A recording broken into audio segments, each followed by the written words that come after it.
Hello guys, welcome back to my channel and दोस्त who are new, welcome to my channel. तो आज मैं आप लोगों से एक बहुत ही भयानक स्टोरी शेयर करने वाली हूँ, जो कि मैंने खुद एक्सपीरियंस की है। मेरा अपना ज़ाती एक्सपीरियंस है इसमें।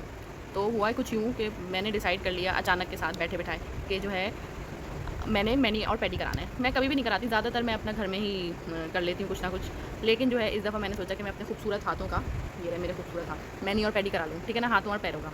अब क्या हुआ कि मैं चली गई वहाँ पर, एक गली की आंटी हैं, जैसे गली में पार्लर्स होते हैं ना, मैं उधर चली गई।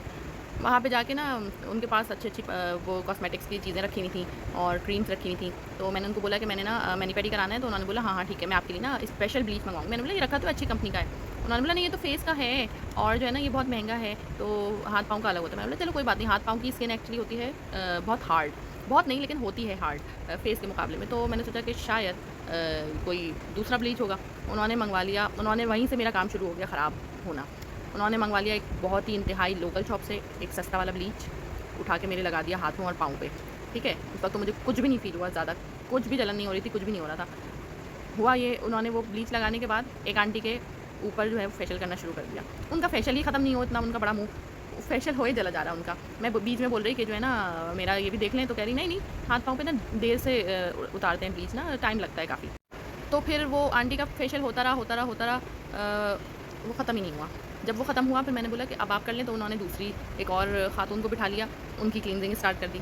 मैंने बोला कि भाई अब मेरा ख़्याल से उतार देना चाहिए ना, ये धोना चाहिए अब। तो उन्होंने बोला नो, अभी थोड़ा टाइम और होगा, बस इनकी क्लींजिंग है हल्की सी, थोड़ी देर में मैं करके ख़त्म कर दूँगी। मैंने बोला अच्छा भाई ठीक है। अब जब मेरी बारी आई, मेरा ब्लीच उतरा हाथों से, पाँव से, हो गया कबाड़ा। आप वीडियो में देख सकते हैं, अभी मैं वीडियो चलाऊँगी, आप वीडियो में देखिएगा कि मेरे साथ हुआ क्या है। अच्छा, तो ये आप देख सकते हैं कि जो है मेरे हाथों का हाथों की क्या हालत हुई है। सब रेड हो रहा है, कहीं से पर्पल हो रहा है, कहीं से ब्लैक हो रहा है। कितनी बुरी तरह ये मेरी स्किन जल चुकी है और आप सोच नहीं सकते मेरी हालत क्या हो रही थी। इतनी मुझे जलन हो रही थी कि मैं बता नहीं सकती। मेरे पाम्स के ऊपर वाला एरिया सब ख़राब।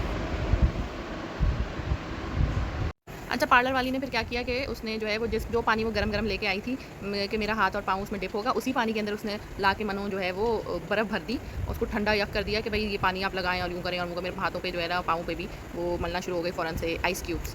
लेकिन उससे कुछ फ़र्क नहीं पड़ा था, बार बार कह रही थी कि अपनी क्लाइंट से देखो देखो फ़र्क पड़ रहा है, लेकिन कुछ भी नहीं हो रहा था।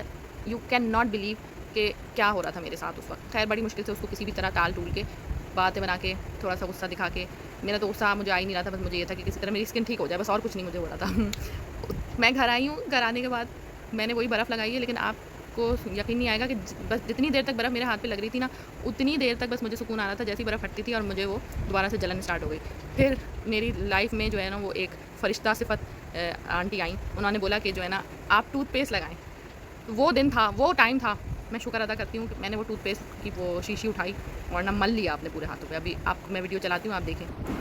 तो ये देखें, मैंने जो है वो टूथपेस्ट की शीशी पूरे हाथों पे अच्छी तरह मल ली। पूरी ट्यूब मैंने समझो जो थी ना, आधी से ज़्यादा मैंने अपने हाथों पाँव पे मली।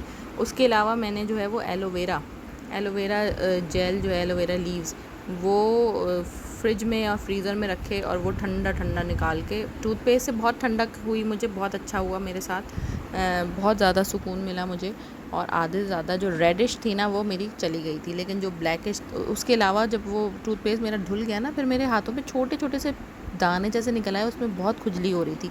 फिर ये एलोवेरा मैं वक्तन फ़वक्तन लगाती रही, मुसलसल लगाती रही, और जो है वो कभी फ्रिज में से रख के, कभी फ्रीज़र में रख के, तो वो आइस क्यूब का ही काम कर रहा था। साथ में जो है वो एलोवेरा जेल जो है वो एंटीसेप्टिक भी होती है, तो उससे बहुत ज़्यादा फ़र्क पड़ा। और अल्लाह का शुक्र है, अल्लाह का लाख लाख शुक्र है कि अब मेरी स्किन जो है वो तकरीबन सही हो गई है। लेकिन अभी भी वो पिंपल्स गए नहीं हैं। खुजली काबिल बर्दाश्त है, लेकिन अभी तक वो पिंपल्स मेरे हाथ पे मौजूद हैं। तो भाई प्लीज़ आप लोग इस टाइप की आंटीज़ के पास जाने से गुरेज किया करें। और ख़ास तौर पे अगर कोई वो इस टाइप की लोकल जो भी चीज़ वो आपके ऊपर यूज़ करें ना, वो आप लाजमी देखें। मैंने उनकी वो ब्लीच जो है वो कई दफ़ा मैंने उनको बोला वो मुझे साशे ला के दिखाएं, कौन सा साशे था, कौन सा ब्लीच था, और उसकी एक्सपायरी चेक कराएं। उन्होंने मुझे ला के नहीं दिखाया। मैंने उनको फिर पैसे भी नहीं दिए उस ब्लीच के। जाते हुए मुझे कह रही थी कि ब्लीच तो तुम्हारा हो गया, थोड़ा सा काला हो गया तो क्या हुआ, ये 2-4 दिन में ठीक हो जाएगा, पैसे तो दो। लेकिन मैंने फिर भी नहीं दिए। वीडियो पसंद आई हो तो लाइक एंड सब्सक्राइब ज़रूर कीजिएगा। Bye bye.